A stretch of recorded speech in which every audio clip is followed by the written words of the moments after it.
Well, welcome to a new Harry's Farm video. Sorry it's been so long since the last one, which was 20th of May, I think I did it. And I was in this field because I was putting a wild bird mix in. And this is the result. So we're going to have a quick look at that. We'll also look round the wheats, what's happening there, because they're maturing nicely, but the weather really isn't behaving at the moment. It does not feel like July at all. And also we'll have a look at the combine because it's service time, and yeah, we're going through the motion as though harvest is going to be happening, but this July has been a washout. I just looked at my rain stats and we've had 51 mil of rain, I think, and today I think is 8th, 9th of July. So in the first week of July, and it does feel very deja vu. This is what happened last year. July was a washout. What's different with 24 is June wasn't much better than this either, and it didn't really have the heat that we got used to in 22 and 23. Anyway, let's have a look at this. Here it is. It is all growing. Now the wild bird mix went in quite late because it was so rubbish in March, April. It was so wet, so cold, we really didn't get a chance to do it. And I'm quite pleased with what's coming up. It's a right old mix of stuff. We've got linseed, we've got radishes. What's interesting, it doesn't matter if you're growing oilseed rape or you're trying to grow some bird seed, and that's a radish. Well, what is that? It's probably mustard, which is very closely related to oilseed rape. You can see the cabbage stem flea beetle absolutely killing it, and then the pigeons are coming in and then nibbling the top of it. They don't care it's bird seed, they just see food. This might be triticale. It looks a bit too advanced, I don't know, but that is a sort of cereal. And then I'm looking at this is maize, but according to my list there's no maize in here, so I don't know where that's come from. The other thing I added, just really for because it's quite fun, I put some sunflowers in. So there's a sunflower coming up. And I say, this is all for wild bird mix, so this is for the winter. It's still got quite a lot of growing to do, but fingers crossed it will come up and there will be some in here for wild birds to nibble on through the winter. We'll see. Now let's go and have a look at some wheat. Yeah, right on cue, it starts to rain again, but I thought I'd come in here. This is a third wheat, so wouldn't normally grow a third wheat because the yield declines, as I've explained many times, after a break crop. First wheat, second wheat are okay, third wheat pretty marginal, fourth wheat pretty hopeless, and then it comes bounding back. But this was put in because I entered this countryside stewardship scheme June, July time last year, hoping for an answer, didn't get an answer, had to do something with this field. I said, well, let's put some wheat in it while we wait and see what happens. And then December, just before Christmas, we had the application approved. So this will be going into an enhanced stubble, as they term it, next year. But it's really been very interesting growing a third wheat this year. It went in 8th of October, 10th of October, and you get something called take-all.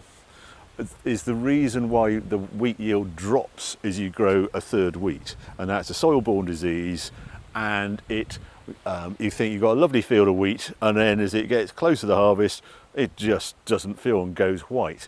And there is take-all I can see in here, and where can I show you? There you go. There's a wheat plant. There's a healthy wheat plant.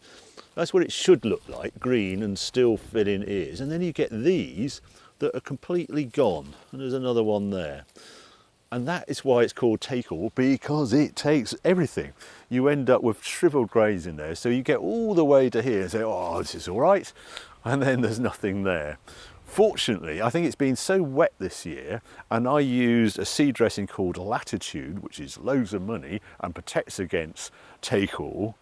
There's a good crop out here. I think I'm going to get quite a surprise, I'm hoping, when we put the combine in here. The only thing we haven't had this year is sunshine, and that's where the quality comes from. You get a bolder grain, more protein in the grain, and you need sunshine to do it. And that has been in very short supply in 2024. Also, I want to explain here, you can see how the crop and this grass, there's a distinct barrier that's nothing grown up here. That's because we went up here with a little quad and he Rounduped all round the field, and it just makes combining so much easier. and because you've got this break between all this grass, invasive grass, and the crop. So that is very common. If you see that in the field, that is just so the combine is so much easier. And this is a field margin, this grass here, and I'd quite like to top it, but I'm not allowed to until after the 15th of July. And that's normally okay because it doesn't really bulk up, but it's been so wet this year, there is an incredible amount of grass. The positive of it being wet, well, we've got some interesting plants growing. You see here, we have pyramid orchids just coming up here. And we've got them all over the farm. If I can just bring that, where's that one? There you go. It's sort of laid over, it's quite long actually. It's laid over in the grass. I won't be mowing that because that's under the tree, so that will carry on, but I will come round with sort of 3 metre mower and just take out the crop, the grass nearest the crop, because I just need to get access to the field. But it's great to see that sort of thing. These margins, I think they went in 2004, so this is 20 years of rested margin, and that's nice to see what work is coming up in here after all that time. So yeah, not good the amount of see and take all, but I think it's manageable. But the combine, as ever, will tell the true story. Let's go and have a look at some better wheat. Right, this is a field of first wheat. This is sticky clay in here. I cannot, if you look at my boots, they're completely bunging up with mud, and I've only got out the car. This is July, it shouldn't be like this, but it is properly wet. 51 mil of rain on top of what we've had, no real sunshine.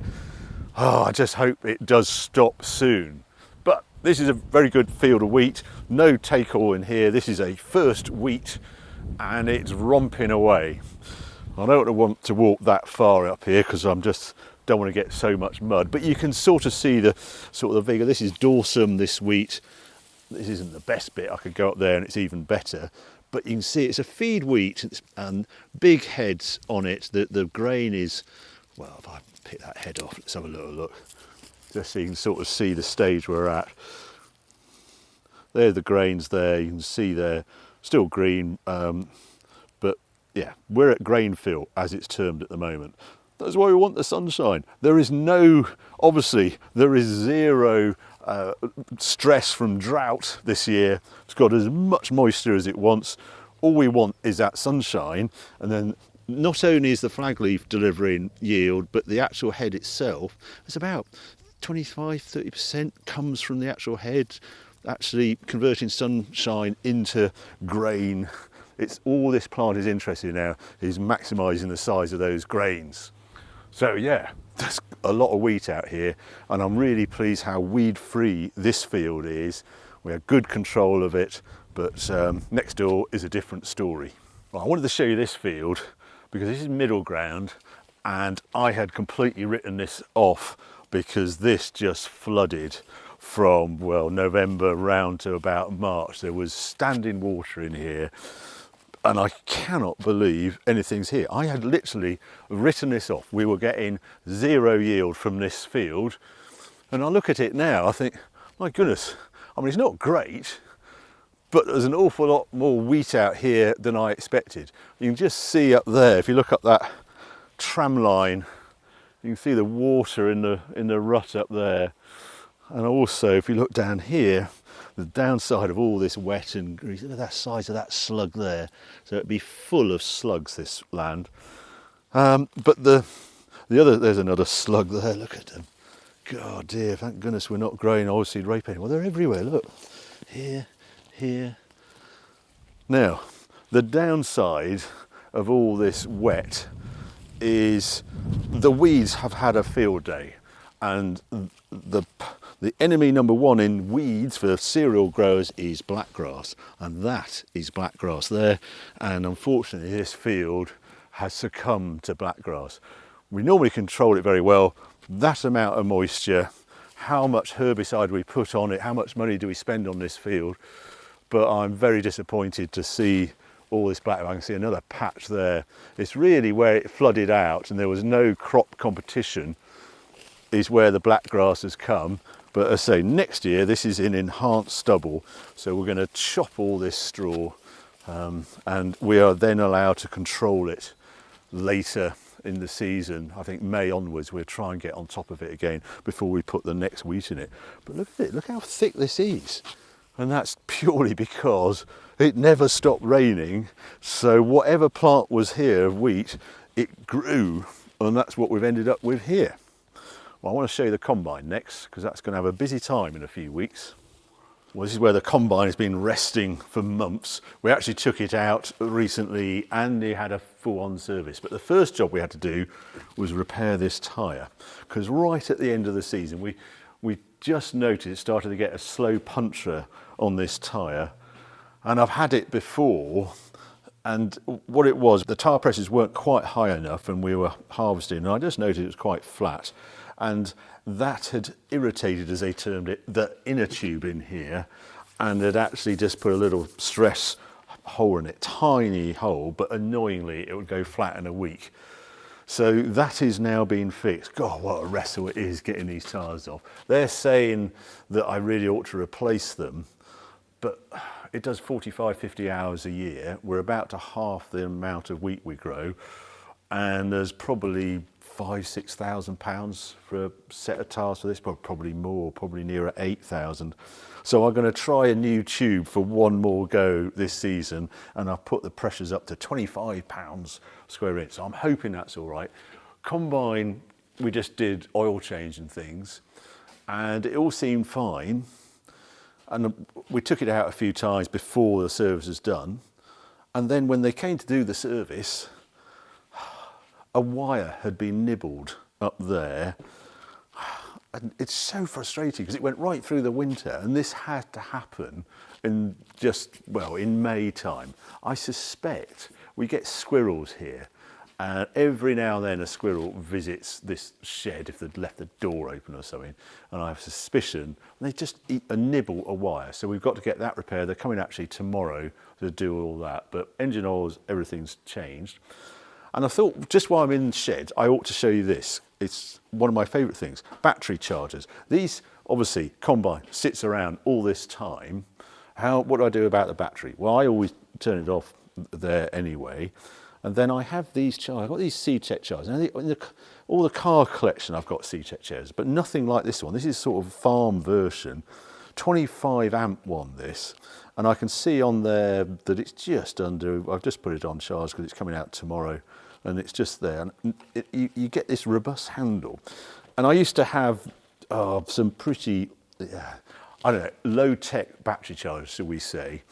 The ones you can do jump starts on and they fizz away. And I always worry about electronics on combines and tractors now. I don't like using them. So I've gone over to these, and I really like this because you can, at 25 amps, you only need it on, if you've got a flat battery, you only need it half an hour and you can generally start the machine. So that's good. And then on the tractors, I've got another mod with these C-Tech. I'll just show you that now. Now the battery on this thing is hidden away under here, complete pain to get to. So for charging on this one, again, off what I've got on the classic cars, I have this little connector. So that's hardwired into the battery, and it has a flashing traffic light indicator, and that is green, amber or red. So I actually need to charge this. It's got a little cover so it keeps it waterproof. And then you can shove one of these sort of chargers in. That's one I use on the car. So that's a 5 amp one. What I like about these is you can get extension leads for them. So if you look at that, that's the lead you get with it as standard. And then you can actually buy these extension leads. So if you've got a big shed and you're nowhere near a plug and you don't want extension leads everywhere, you can do that. So there you go, that's got that connector on there. But I'll just swap it to that. And if I want to charge that up, I will just do that. And then that will charge that battery. And that's the other one I've got. So that's a 10 amp one. So you get these in different sizes. Anyway, that's how I keep these machines that sit around for a long time during the winter, keep the battery topped up. So what are we doing next? Well, we're hoping the weather's going to improve. We've got to clear this shed out because I think harvest, if we're looking as it is now, it's going to be first week of August. What I think the big worry this year is it's so uneven, the ripening, all that wet. Then that growing conditions in the spring has meant everything's grown at different rates. It's not uniform at all on the field, so that's going to be a right pain this harvest. We're going to absolutely eat diesel in this because the wheat is so lush at the moment. There's going to be a lot of straw, so the straw chopper just makes this combine drink diesel. So I've just ordered 3,000 litres of diesel for harvest. And yeah, we're not far away from it all firing up. The other thing that's changed since my last report is the price of wheat come harvest time. When I last did it in late May, there was just over £200 on the table for harvest wheat. Today, 175, 180, so 20, 25 pounds down the wheat market has gone since the last report. I think there's hope there's going to be a better harvest this year. There's a little bit of carryover stock, but it just shows you the volatility of this game. So anyway, in the next report, I'm going to look at the wheat between direct drilled and the Claydon drilled. It's evened itself out. I really don't know which is best. The direct drilled actually had more of a weed problem. Whether that was something to do with the drill, I don't know, but the two fields next door to each other seem to be more weed in the direct drilled stuff. But this combine will give us the answer once we go into the field and just see what it yields like. So there you go, there's an update from Harry's farm. Hope you enjoyed this video. If you did, well, keep watching, keep subscribing, more videos coming along very soon.